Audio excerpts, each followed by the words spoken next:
Hugo and Jake, they're coming to take a look at the Quran. So make no mistake, it's gonna be great, delivering more than comedy. That's what they wanna be, but honestly it's fact from fiction, leaving lasting hits. When Hugo and Jake take faith and illustrate contradictions, create apostates to be great atheists, make people who believe see the world in a different way. What's on the episode today? Take it away, Hugo and Jake. Loving the way they're splitting the fact from the fake, attempting to make those who hold faith reevaluate and wake up. But they just stay stuck and haters wait and stay in place. No time to waste. The Quran reload with Hugo and Jake. Hello everyone, I'm Hugo. And I'm Jake. And this is the Quran Reloaded. We're back again to read more of the Quran. And this episode, last time we talked about sort of crimes and punishments for non-believers, and when you should befriend them, which is never. And today we're going to be talking about when it is okay to kill a fellow Muslim, which is also never. And when you do, what happens? So, do you think anyone, like when they kill a gay Muslim, think they're like, but it says we don't kill Muslims. How do we do this, guys? I can always, whenever there's like, some sort of cognitive dissonance issue, whether it be with Christianity or Islam, I always think to myself, what's the most damage I could do with cognitive dissonance? And it usually works. So I'm guessing what they think is, well, they're fucking butts and they're attracted to men, so they're not really a Muslim because they're not following the rules and obeying Allah. So I'm guessing that's the rationalization they use.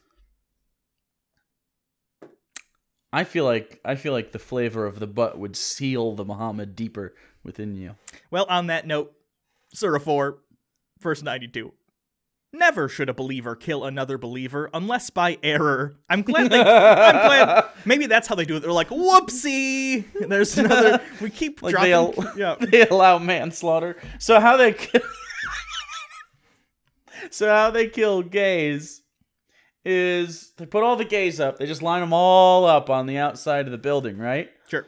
And then they bring some rando up and they blindfold him, and they're like, okay, walk around and find the edge of the building.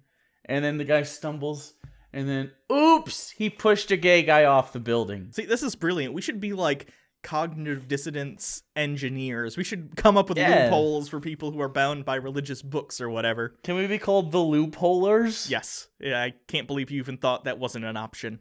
Anyone who kills a believer by error must set free a believing slave and pay compensation to the victim's family unless they remit it as charity. So the punishment for manslaughter is you have to set one of your slaves free, which of course, as we all know, everyone has. So, but there's a lot more to unpack there. Yeah, because it's not just a slave; it's a believing slave. So if you don't have a believing, like if you have like a Christian slave and a Jewish slave, do you have to give them up? Or, like, are both of them, do they combine into one Muslim?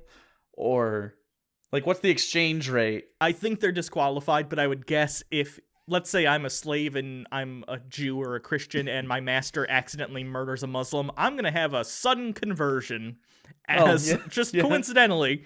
Whoa! Yeah. Oh, you know what? I was about to do a very offensive slave voice, and, not even appropriate for the period. It was going to be Southern African slave, and I apologize for what I almost did. Yes, massa, I would like to fast for Ramadan. Yeah, it was going to be like, like, if you were to crank that up about 45%, that's where I was about to take it. Oh, okay. Anyways, and also, you have to pay compensation for the person you killed, but it doesn't really say how much a person is worth, unless they're a woman, in which case it's half. It's kind of like one of those math problems in high school where it's like Susie is twice as old as Bobby, who is 3 times as old as Ben, and Ben is 9 or whatever. Yeah, it's like that, except the equation is always women equal 0.5 men. And then there's the case, of course, where some family would be like, nah, it's charity, it's fine. They're like, you killed Jeff, but it was just Jeff. We named him Jeff. If the victim belonged to a people who are hostile to you, but is a believer, then the compensation is to free a believing slave. If he belongs to a people with whom you have a treaty, then the compensation should be handed over to his family, and a believing slave set free. Like, okay, the believing slaves, are they just set free, like Like if you had like a box of doves, you just sort of like dump it out and they'd fly away, or do you like give them to somebody? Like, is there like a holder, like a safe house you can go to, like a way house? It's he joins the undersand railroad. Anyway, Oh. yeah. But what I always find interesting there's some similar stuff to freeing slaves, I believe, in the Bible when you beat them or something. Yeah. What I don't get is clearly by the admission that you are guilty, therefore you should free a slave, it's admitting that they are aware slavery is a less than ideal circumstance to be in. They're aware slavery is bad, but they're still okay with it. They're like, yeah, of course being a slave is fucking awful. That's why I decided not to be one. Well, it's not bad like a crime. It's bad like you got a cheeseburger, but they put pickles on it, but you asked not to have pickles on it. Yeah. You know, I had the weirdest fast food fuck up ever the other day. Oh. You know what it was? I ordered, I went to McDonald's, I ordered a burger, no pickle, no onions, add bacon, and you know what they gave me? Plain burger with, you know those like Frito chips they put on the Mexican salad? Plain with Frito chips on it. Plain meaning nothing on it, but cheese and burger? Yes, I don't know how you fuck up that bad, because I've worked at fast food, as have you, and you know the Frito chips are not readily available in the area where you are making the burgers. Okay, so what happened there was clearly, because what happens is on McDonald's things, you'll see the little stickers. Someone grabbed the wrong one. I think so. I think and so. gave it to you. Yep. There's no way. Wait, was the sticker correct though? Did you look at the sticker? The sticker was it did say only Fritos, but the thing was on the okay. So they just switched me and someone else's burger, and some freak out there just loves fucking dry Frito burgers. Yeah, hold on. That means that person exists. Yeah.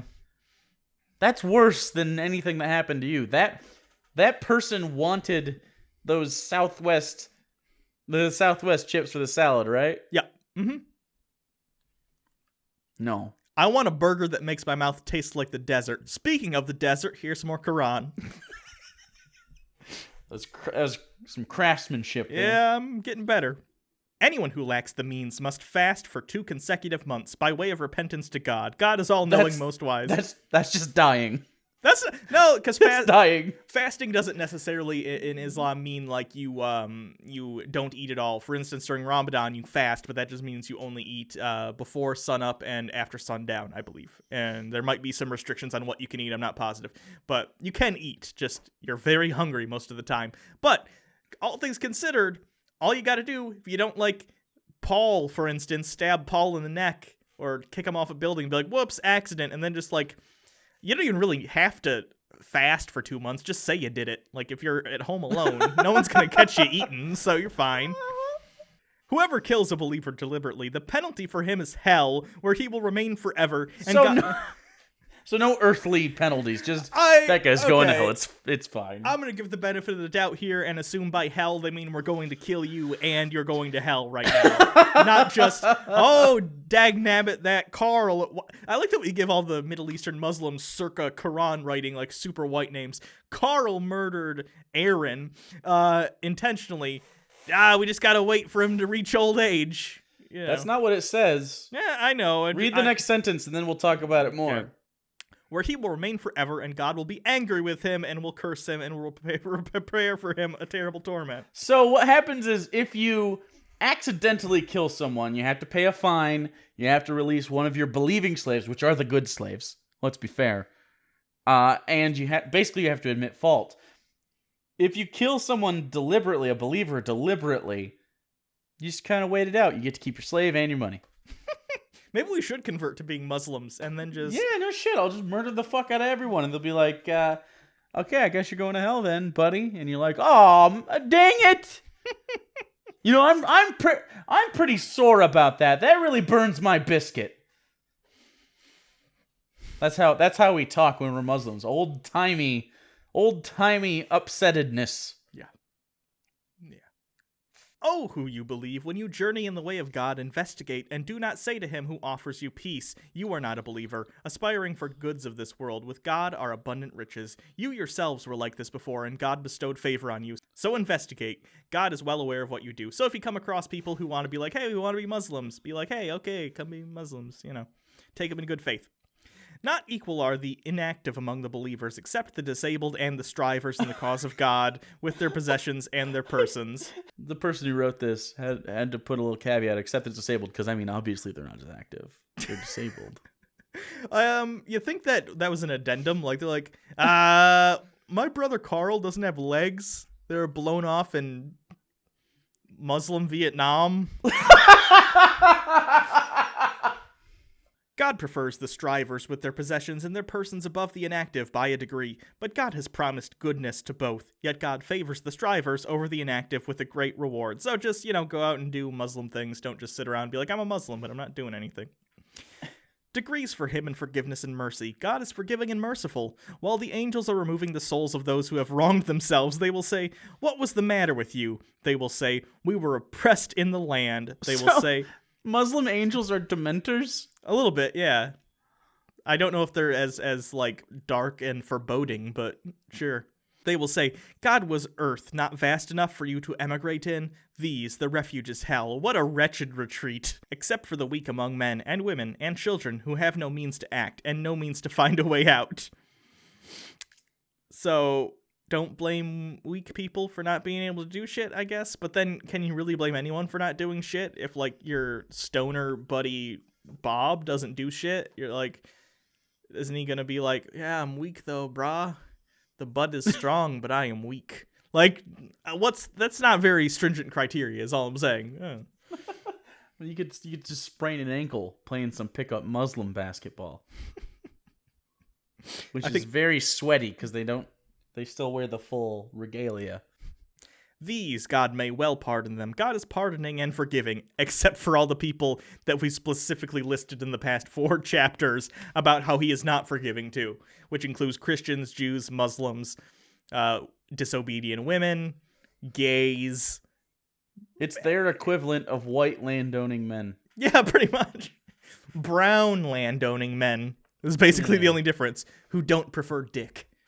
Anyone who emigrates for the sake of God will find on earth many places of refuge and plenitude. Plenitude is a favorite word of mine that never gets used. I don't know why. It's just plenitude. Off the tongue. I like it. It's because mostly they use abundance. Yeah.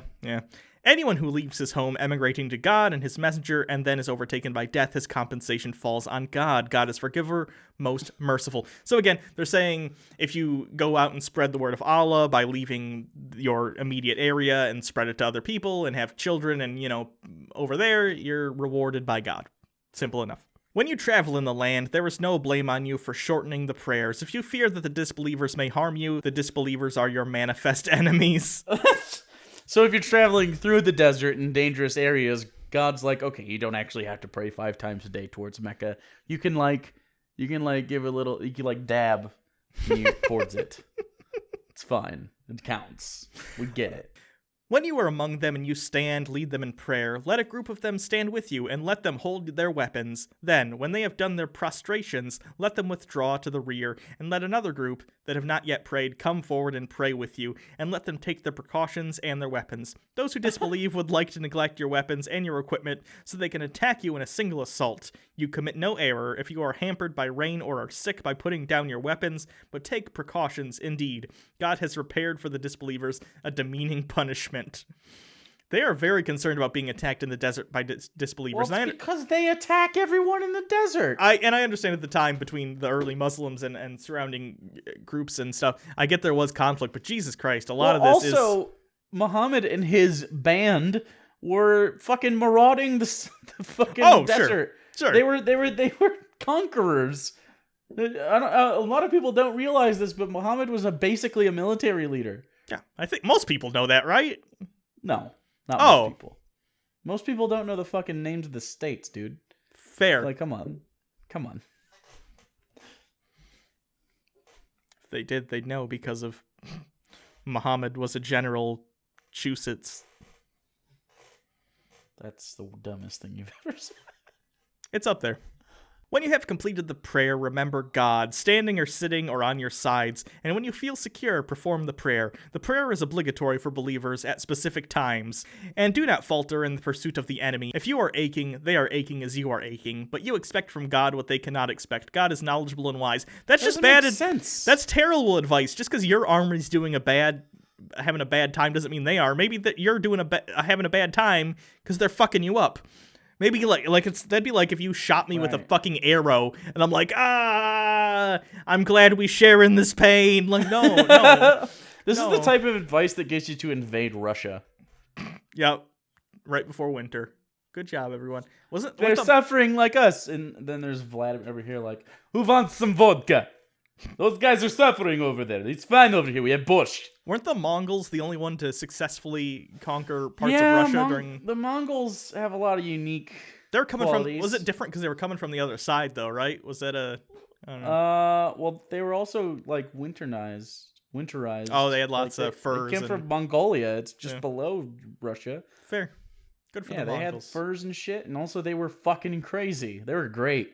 If you like shit like Viking, they're like basically Asian land Vikings. Anyway, so next time we'll continue with the Quran and more laws and stuff. Yeah, this one is a little Quran light, but last one was Quran heavy. Not really.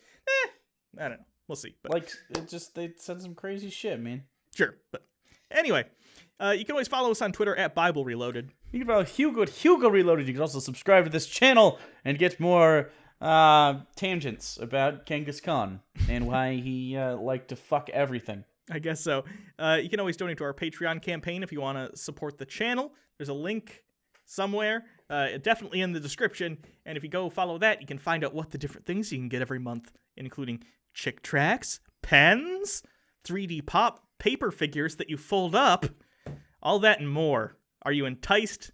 Because my nipples are a little hard. 3D printing at some point. Yeah, we have a lot of ambition. We're real go-getters.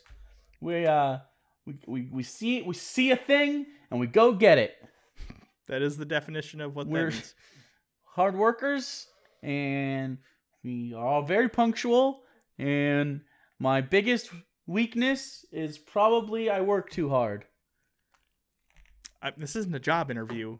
It feels like it. It feels like they're judging me. You've worked at this job for like 4 years. Can I stop being an intern then? Go get me some coffee and then maybe we'll suss that out.